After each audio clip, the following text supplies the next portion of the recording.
Good evening. It is Friday, October 8th, 2021. I want to share with you this evening from Psalm 101, verses 1 to 7, and I'll be reading from the New Living Translation, 2nd edition. I will sing of your love and justice, Lord. I will praise you with songs. I will be careful to live a blameless life. When will you come to me? I will lead a life of integrity in my own home. I will refuse to look at anything vile and vulgar. I hate all who deal crookedly. I will have nothing to do with them. I will reject perverse ideas and stay away from every evil. I will not tolerate people who slander their neighbors. I will not endure conceit and pride. I will search for faithful people to be my companions. Only those who are above reproach will be allowed to serve me. I will not allow deceivers to serve in my house, and liars will not stay in my presence. In this psalm, David combines and correlates the actions of worship with a matching lifestyle.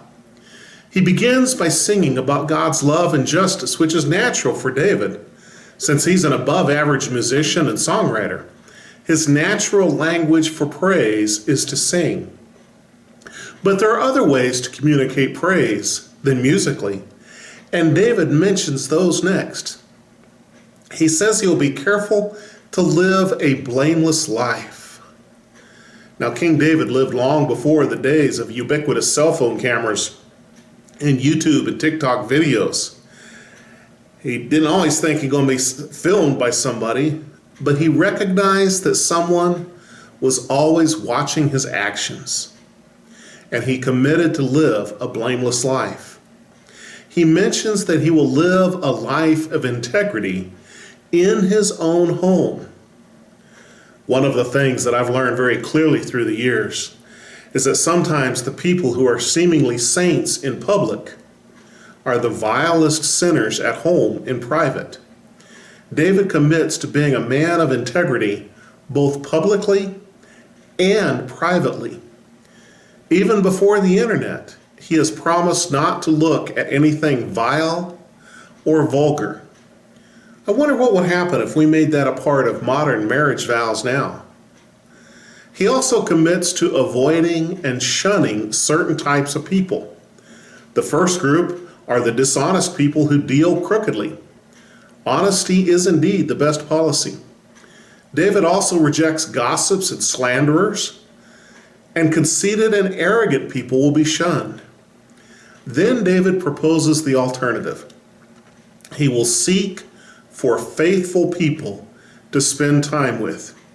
Even his household employees will be held to a standard of honesty, truthfulness, and integrity. Well, what about us? Who do we listen to? Who do we spend time with? Can we gradually weed out the influences of those who lie by dishonesty, carelessness with the truth, and deceit? Can we choose to stop listening to those who are not always truthful? Can we choose to reject from our lives those people who strive to take from us more than we are willing to share? Can we drop the users and abusers from our friends lists and choose to surround ourselves with encouragers and builders? David is here setting up healthy and appropriate boundaries to limit the time he spends with deceitful, dishonest people. He's also committing himself to be a man of integrity, and the two go together. What boundaries do you need to set for your life so that you can sing Psalm 101 with David? Can you set those boundaries and commit yourself to be a person of integrity, both publicly and privately? May God bless you with true integrity this week.